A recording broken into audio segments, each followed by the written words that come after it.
জানি না কে কেমন আছে, ভাই বড় রাজা হয়ে কিভাবে প্রজা পালন করছে তাও জানি না।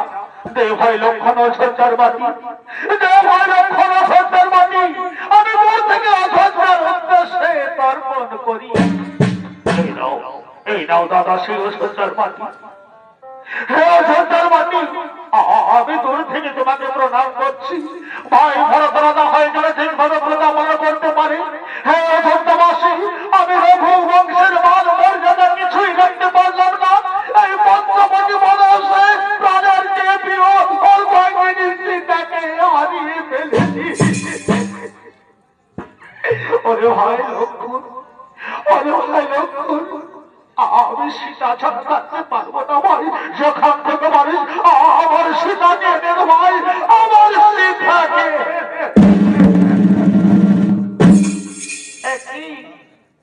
একই স্বামী তুমি কাঁদছো কেন? এই তো এখানে দাঁড়িয়ে আছি। এই তো দাদা আমাদের সীতা দেবী এখানে আছে। এই তো না না ভাই, না না না।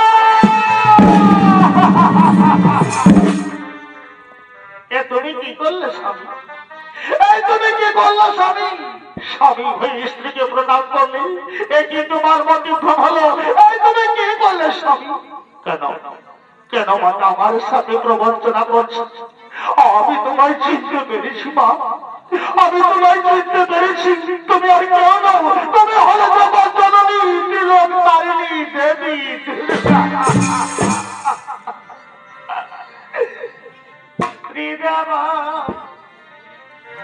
জননী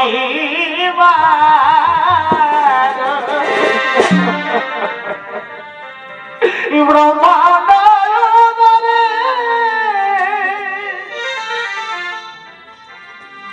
কি হেতু শঙ্কর মারে করা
চক্ষু যদি লোকায় আসতে তাহলে সীতা ভাবে আমি তোমাকে স্ত্রীতে গ্রহণ করতাম।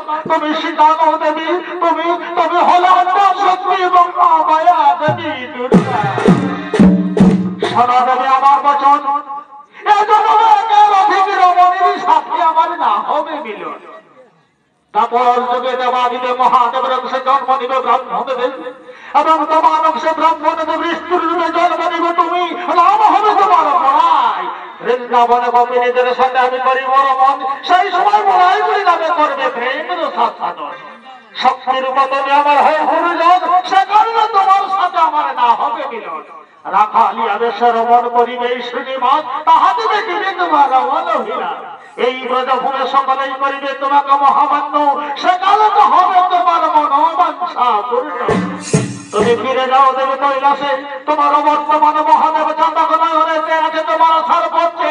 প্রণাম মাতা, প্রণাম তবে চরণে শতকোটি প্রণাম। ওরে ভাই লক্ষ্মণ, চলো ভাই আমরা সীতার অন্বেষণ করি।